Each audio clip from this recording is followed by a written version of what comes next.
इयत्ता 8वीतल्या विद्यार्थ्यांना कोणत्याही माध्यमातून, म्हणजे ते मराठीच असं नाही, तुम्ही त्यांना कोणत्याही माध्यमातून एक पत्र लिहायला सांगा, ते लिहिता येत नाही. भाषा शिक्षण कधीपासून आणि कसे याबद्दल मराठी अभ्यास परिषद पुणे यांनी आज एक कार्यक्रम आयोजित केला होता. त्यामध्ये ज्ञानप्रबोधिनीचे मुख्याध्यापक मान्य मिलिंद नाईक यांनी सर्वांना मार्गदर्शन केले.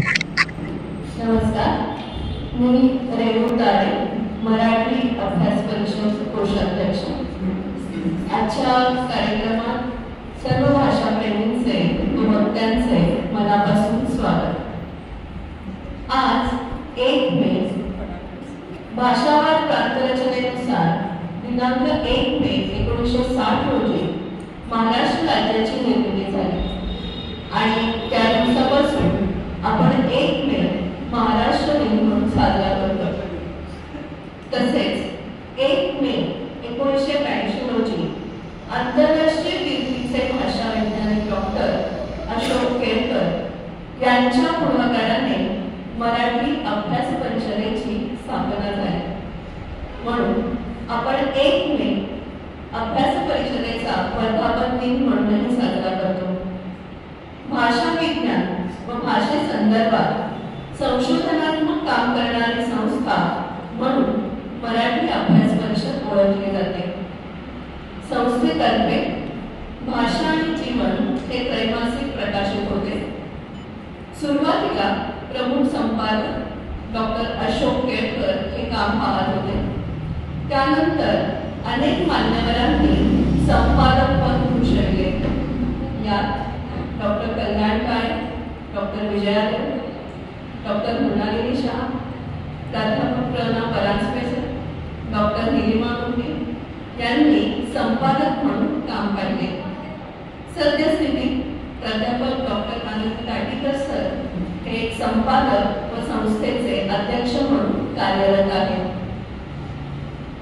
मराठी वाचकांच्या भाषाविषयक गरजा पूर्ण करणे हे मराठी अभ्यास परिषदेचे उद्दिष्ट असले तरी कुठलीही भाषा ही एखाद्या राज्याची राजभाषा असली तरी त्या राज्यापुरतीच मर्यादित नसते हे तत्व संस्थेने स्वीकारले आहे. तसेच स्वतःच्या भाषेचे सामर्थ्य व मर्यादा इतर भाषांशी तुलना केल्याने अधिक प्रमाणात लक्षात येतात ही वस्तुस्थिती सतत समोर ठेवली आहे. त्यामुळे भाषिक अस्मितेच्या संकुचितपणाच्या कक्षा ओलांडायला प्रवृत्त करणारे लेखन भाषा आणि जीवन मध्ये सातत्याने येत असते. मराठी अभ्यास परिषदेची उद्दिष्टे मराठीचा सर्वांगीण विकास होण्यासाठी प्रयत्न करणे, लोकव्यवहारात मराठीचा वापर होण्यासाठी प्रचार करणे, ज्ञान व्यवहारात मराठीला प्रतिष्ठा प्राप्त करून देणे, तसेच मराठी भाषेच्या भाषिक गरजा पूर्ण करणे ही मराठी अभ्यास परिषदेची उद्दिष्टे आहेत. मराठी अभ्यास परिषदेच्या उद्दिष्टांना अनुसरून आजच्या वर्धापन दिनानिमित्त भाषा शिक्षण कधीपासून आणि कसे या परिसंवादाचे आयोजन केले गेले आहे. आजच्या कार्यक्रमाचे प्रमुख वक्ते माननीय डॉक्टर मिलिंद नाईक सर,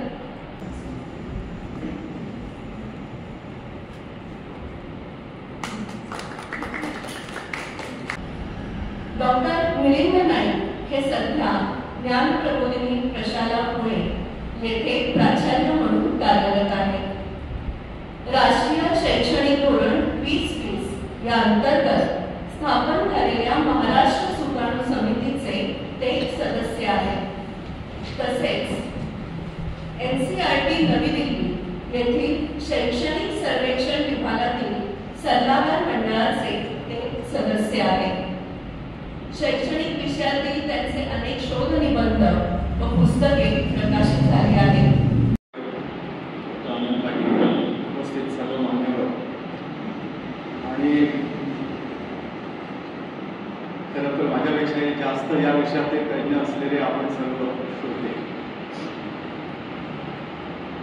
मी भाषा शिक्षण तज्ञ नाही. मी याच्यापूर्वी कुठलीही 4 पुस्तकं भाषा कशी शिकवावी याचा अभ्यास करून आलेलो नाही. पण मी नक्की काय आहे, पण मी नक्की एक प्रॅक्टिस करणारा प्रॅक्टिशनर आहे. आणि त्यामुळे माझं जे काही बोलणं आहे ते असं कुठेतरी अमुक पुस्तकातला तमुक संदर्भ अशा आशयाने असणार नाही. तर साधारणतः 97 सालापासून शिक्षण क्षेत्रामध्ये आहे आणि गेले 13-14 वर्ष प्राचार्यांनी जे काही शाळेमध्ये वेगवेगळ्या समस्या हाताळायला लागतात, समाजातले काही निरीक्षण, याच्या आधाराने माझी काही निरीक्षण मी फक्त मांडणार आहे.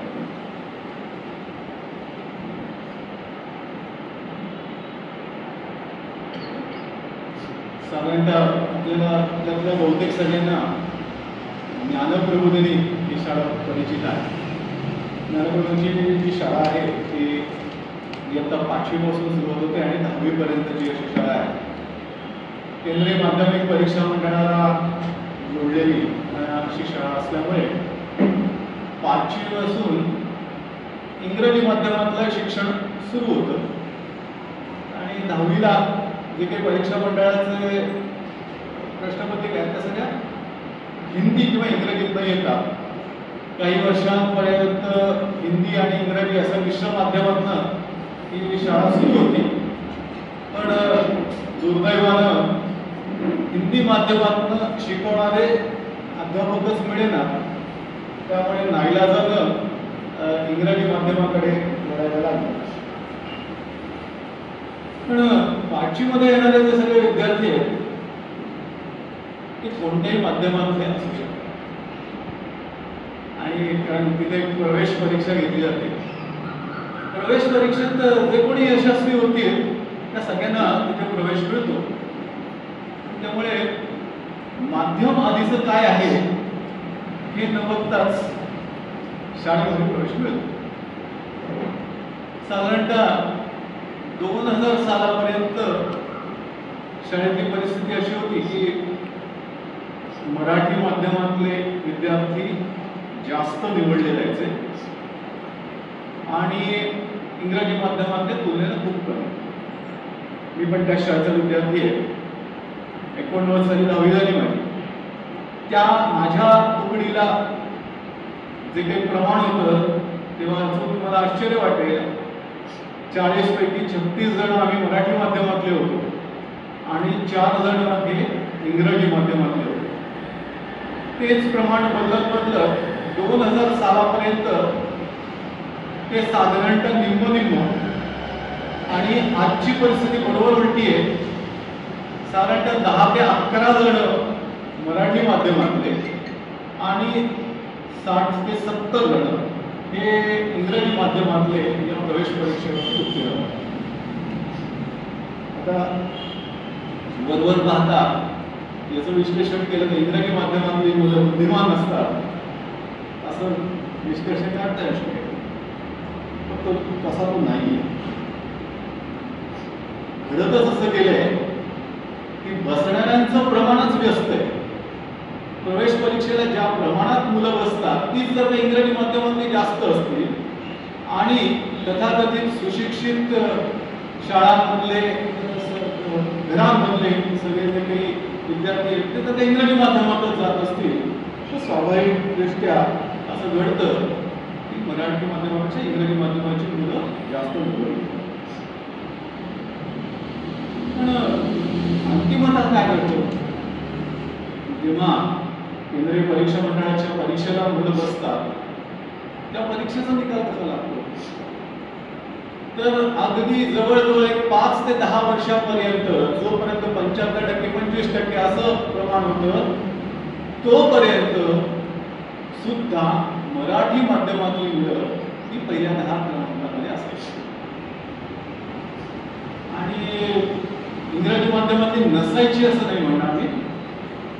काही जण ही अशी असतात की इंग्रजी माध्यमातून आल्यानंतर सुद्धा त्यांची भाषिक क्षमता ही पुरेशी चांगली असते आणि एकूणातल्याच क्षमता जास्त चांगल्या असतात आणि त्यामुळे इंग्रजी माध्यमातली ही मुलं त्या सगळ्या अनुक्रमांकांच्या मध्ये पहिल्या काही क्रमांकांच्या मध्ये येतात.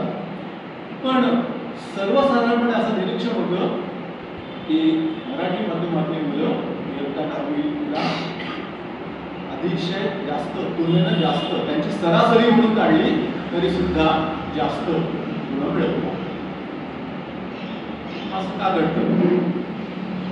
मराठी माध्यमातून आलेली मुलं इंग्रजी माध्यमाच्या केंद्रीय परीक्षा मंडळाच्या परीक्षेला बसून सुद्धा मराठी माध्यमातली मुलं पहिल्या 10 मध्ये जास्त असतात.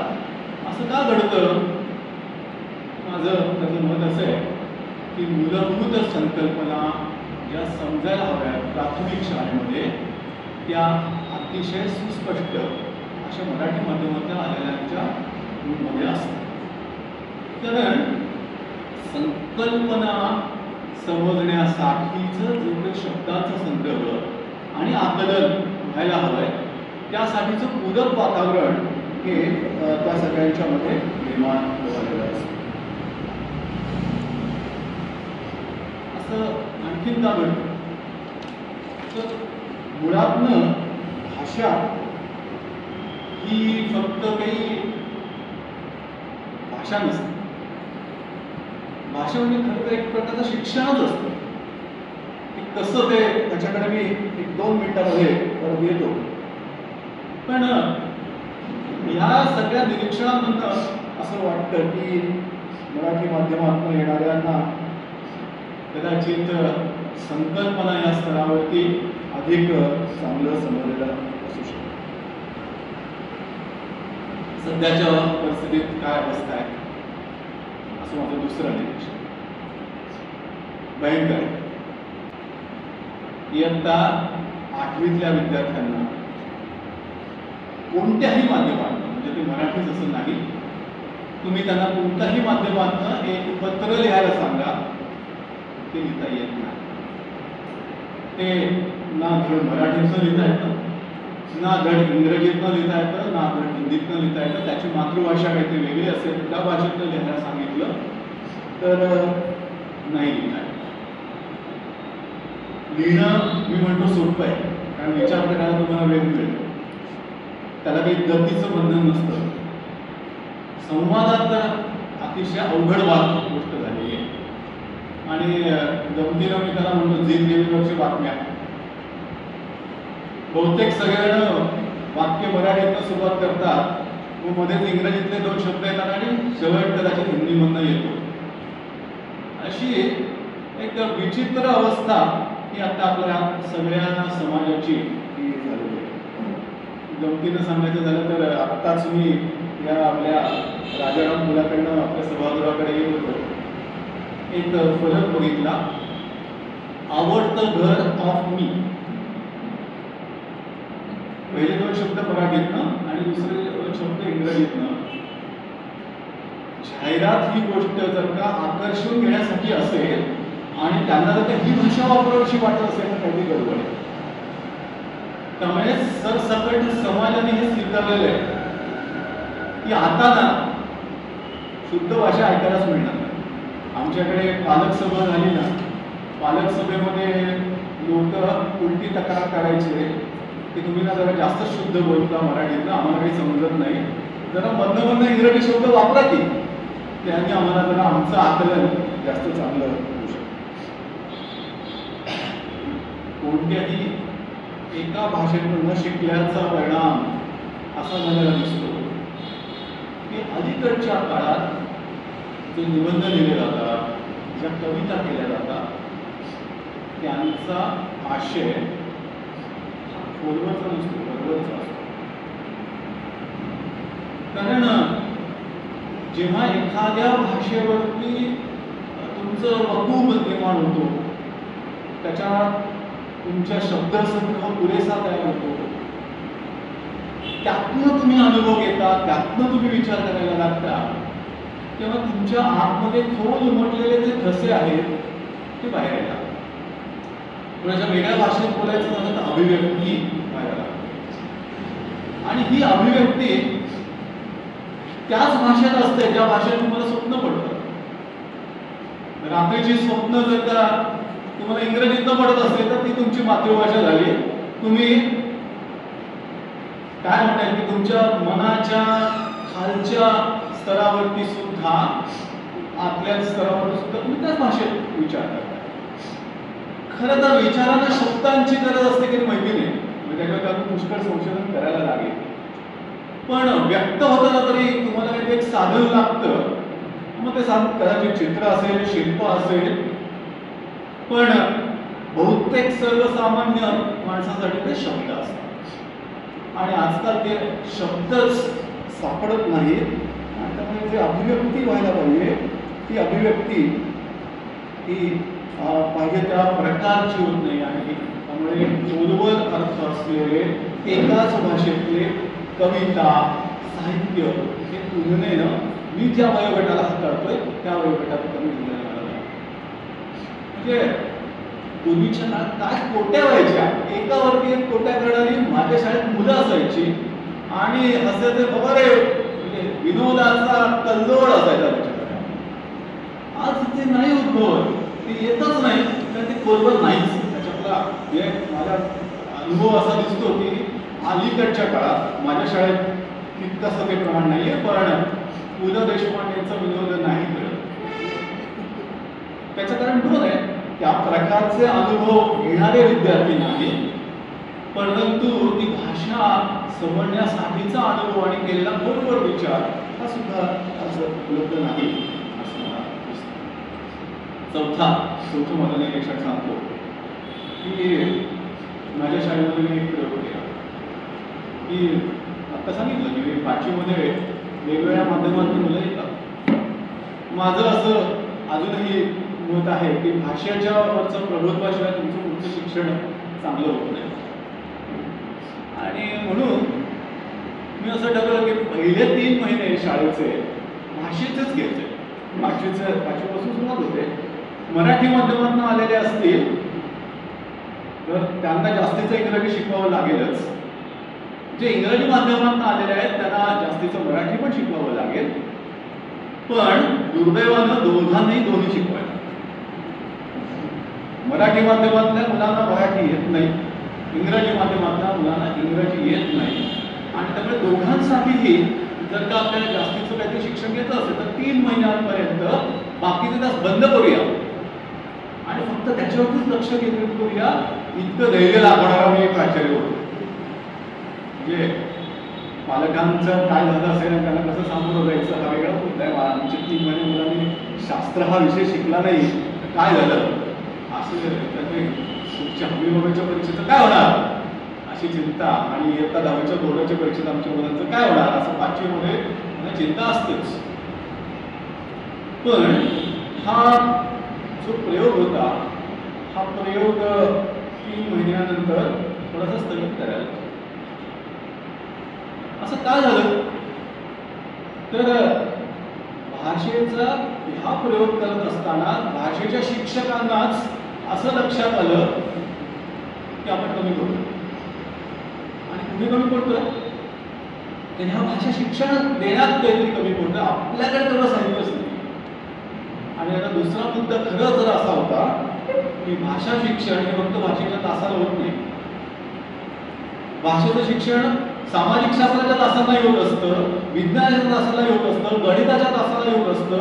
कारण भाषा ही मुळात फक्त भाषा नसतेच, भाषा हे खऱ्या अर्थाने शिक्षण असतं. म्हणजे काय, तुम्ही जेव्हा आपण लहानपणी भाषा शिकतो त्यावेळेला कसं शिकतो तर आई मुलाला एखादं काहीतरी दाखवते, वस्तू दाखवते, गाणी दाखवते आणि ती काहीतरी उच्चार. समजा एखाद्या बागेत किंवा रस्त्यानं चाललेला असेल काय म्हणते ते बघ तो घोडा. तो घोडा म्हटल्यानंतर ते मूल ते जे काय प्राणी आहे, जो काय हालचाल चालली आहे, त्याचं जे काय वर्तन चाललंय त्याचं निरीक्षण करतं आणि त्या निरीक्षणाच्या वरनं काहीतरी 4 गोष्टी लक्षात ठेवल्या. त्याच्यातलं कदाचित एक त्याचं प्रकाश चित्रासारखी त्याची स्मरणशक्ती घेऊन तो त्याचं चित्रच लक्षात ठेवत असेल. पासून ते त्याला 4 पाय, त्याला एक मोठी शेपूट आहे, त्याचा रंग काहीतरी असा चॉकलेटी आकाराचा रंगाचा वगैरे आहे, असं ते लक्षात ठेवत असेल. पण म्हणजे ती संकल्पना, त्या संकल्पनेला एक शब्द आपण प्राप्त करून देतो, तेव्हा त्याचं रूपांतर भाषेमध्ये होतं. आता इथेच थांबत नाही, पुढे जाऊन काय घडतं, तर हा मुलगा ते छोटंसं बाळ जे आईच्या कडेवरनं हिंडत असतं, तर ते पुढे हिंडता आईला एकदम काहीतरी त्याला दिसतात, आई आई घोडा. आई म्हणते, अरे घोड्या, ते घोडा नाहीये, ते गाढव. त्याच्या मनातली जी काही संकल्पना तयार झालेली आहे ती घोड्याची झालेली आहे, त्याच्यापेक्षा जवळपास सारखी पण थोडासा फरक असलेला एक जनावर म्हणजे ते गाढव असतं. म्हणजे त्या सगळ्या संकल्पनेचे जे काही त्याचे जे काही निकष आहेत, त्या निकषामध्ये थोडासा बदल असलेला एक नवीन संकल्पना. मग तो गाढव लक्षात ठेवतो, हिंडत असतो. एके दिवशी कुठल्या बागेत जातात, आईला म्हणतो, आई आई ते बघ गाढव. आई म्हणते, अरे गाढवा, तू गाढव, ते गाढव नाही तर सिंह. त्याच्यावर त्याची पट्टे असतात. म्हणजे अशा निरीक्षणांच्या मधनं काही तुलना करत मुलगा ते आपली भाषा तयार करत असतो, त्या संकल्पनेला एक शब्द देत असतो, त्याला त्याची भाषा तयार होत असते. आणि आता थोड्याफार फरकाने जेव्हा आम्ही इतिहास, भूगोल, काही वेगवेगळ्या प्रकारच्या विषय शिकत असतो, त्यावेळेला हेच घडत असतं, आम्ही संकल्पनांना शब्द रूप देत असतो. आणि पुढच्या इयत्तांमध्ये जाऊन काय घडतं, या प्राथमिक स्तराच्या संकल्पनांच्या वरती आधारित द्वितीय संकल्पना, सेकंडरी अशा संकल्पना, आणि मग अजून टर्शियरी वगैरे असं सगळं होतं. मुळात जेव्हा प्राथमिक शाळेत किंवा लहान मूल जेव्हा शिकत असतं, ते भाषेसाठी भाषा शिकत नाही, त्याचं मुळात शिक्षणच होत असतं. कारण त्या संकल्पना निर्मिती त्याला पर्यायी शब्द, संकल्पना निर्मिती त्याला शब्द, असं काहीतरी ते घडत पुढे जात असतं. आणि सुरुवातीच्या काळात भाषा शिक्षण म्हणजे संपूर्ण शिक्षण असतं. आता आपण तुमच्याकडे या भाषेमध्ये येऊया. आता प्रश्न असा आहे की सर्वसाधारणपणे अनेक जण म्हणतात, लहान मुलं किती भाषा शिकतात, आम्ही किती भाषा शिकतो. माझं निरीक्षण असं सांगतं, क्षमता आहे की नाही आहे, शिकवाव्यात की नाही बहुधा नको.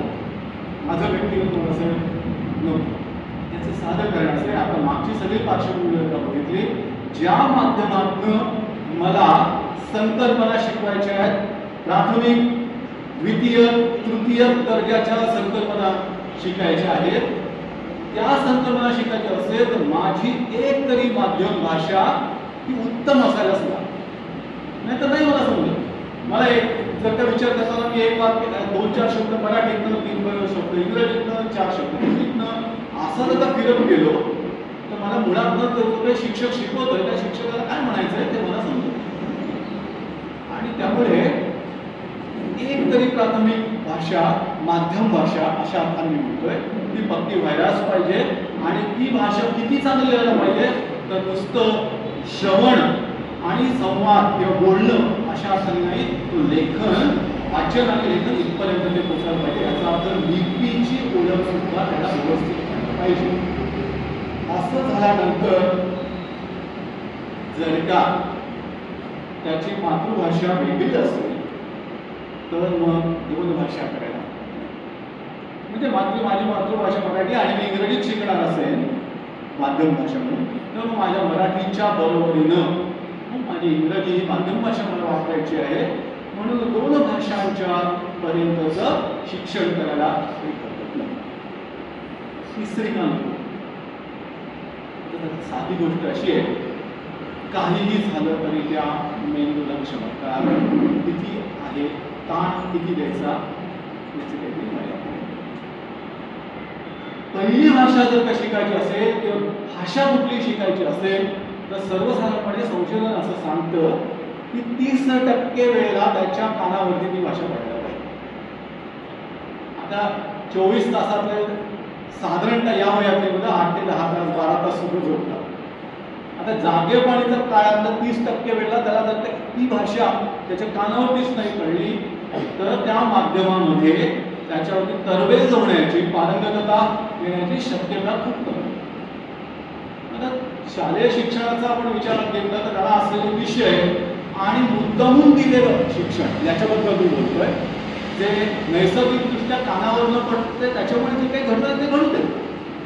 जाणीवपूर्वक ते प्रशालांच्या मध्ये आपल्याला शिक्षण द्यायचंय, त्याच्यात जर 30% विषय वेळ हा जर भाषा शिक्षणात येतो तर 3 ते 4 तास तरी द्यायला पाहिजे.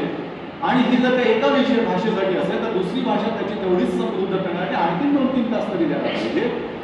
हा वेळच नाही आपल्याकडे. मग तुम्ही जेव्हा तिसरी भाषा त्याच्यामध्ये घालता त्यावेळेला घडतं असं की तुम्ही 2 तासाचा वेळ दिलेला वेळ भागिले 3 करता आणि त्यामुळे घडण्याची शक्यता अशी होते की पहिल्या 2 भाषाही घड नाहीत आणि तिसरी भाषा सुद्धा आपण त्याला भेडगुरी अशी म्हणतो असं म्हणू शकतो. आणि त्यामुळेच दुसरी तिसरी भाषा शिकायला जितका उशीर करू तेवढं चांगलं, की करू नये असं माझं म्हणणं नाही. जर पहिल्या 2 भाषांच्यावरती किंवा माध्यम भाषेवरती जितकं त्याचा पारंगतता येत जाईल, जेवढे त्याच्यावरचा वतूर तो मिळत जाईल, त्याच्यानंतर दुसरी तिसरी चौथी भाषा सुद्धा शिकायला काहीच हरकत नाही. मेंदूच्या क्षमता लवचिक असतात, पुरेशा लवचिक असतात, हे सगळं मान्य आहे. परंतु जेव्हा एका भाषेच्या वरती कुठलीही पारंगतता नसताना जेव्हा दुसऱ्या भाषेकडे आपण जातो त्यावेळेला खूप खूप गोंधळ हे व्हायला सुरुवात होतात. एकच उदाहरण देतो आणि माझं लांबलेलं प्रतिपादन थांबवतो. आपण बहुतेक जण इंग्रजीत लिहित असताना आम्ही येत आहोत असं म्हणत असताना काय होतं, अपेक्षित असतं my friends Sachin, Ram and I असं लिहिणं अपेक्षित असतं. अलीकडच्या काळात अनेक जण काय लिहितात, सचिन, राम अँड मी. मी कुठं आलो, आम्ही मराठीतला. तर इंग्रजीतला मी हा मराठीतला मी ह्याच्यातला फरक करताच येत नाही आणि त्यामुळे Sachin, Ram and me will be coming असं आपण it should be R. So असं जे काही आहे ते खूप गडबड इंग्रजीतले मराठीतल्या शब्दांना इंग्रजीतले प्रत्यय, इंग्रजीतल्या शब्दांना मराठीतले प्रत्यय, ओके नाही, अशा सगळ्या गमती या व्हायला लागलेल्या आहेत. करू नये असंही नाही, तर जाणीवपूर्वक काही शब्द आपल्याला मराठीमध्ये सुद्धा आणायला लागतील. जसं ते आता डाउनलोड होणे, कॉपी पेस्ट करणे, हे सगळे जे संगणकाशी संबंधित जे शब्द आहेत त्यांना आपल्याला मराठीमध्ये शब्द आणायला लागतील. तेच शब्द स्वीकारले तरी चालतील, पण व्याकरणाचे नियम जे आहेत ते मात्र मराठीचेच लावायला लागतील. अशा काही सुधारणा करणे संकुचितवादी नाही, पण शब्दसंग्रह म्हणून आपला जो काय आहे तो वाढवायला हरकत नाही, इतर भाषांमध्ये स्वीकारायला हरकत नाही. पण मुळातनं व्याकरणच सगळं मुळातनं बदलायला लागलं तर मग भाषेला अर्थच काही राहणार नाही. प्रमाण भाषा असं पण अगदी टोकाचंही म्हणू नये, तसं नियमबद्धच नाही, सगळंच स्वीकारशील आहे असं तर भाषेला काही अर्थच राहणार नाही. कशाला भाषा म्हणायचं असा सगळा प्रश्न सुद्धा निर्माण होईल. असे सगळे प्रश्न आता सध्याच्या शालेय शिक्षणामध्ये एक शिक्षक या नात्याने काम करताना मला सगळ्यांना जाणवतात.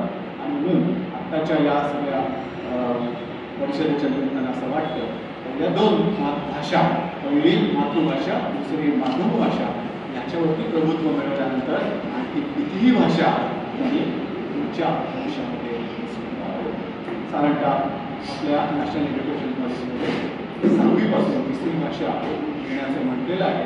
जे काही ठरवलेलं होतं त्याला देशभरातल्या अनेक तज्ज्ञांची चर्चा होऊन आणि आपल्यासारख्या तज्ज्ञांची मतं मागूनच ही सगळी नॅशनल एज्युकेशन पॉलिसी ती तयार झालेली आहे. तर मला व्यक्तिगत दृष्ट्या या व्यतिरिक्त असं वाटतं की तिसरी भाषा ही 7वीपासूनच करावी. मला इथे माझी मतं मांडण्याची संधी दिली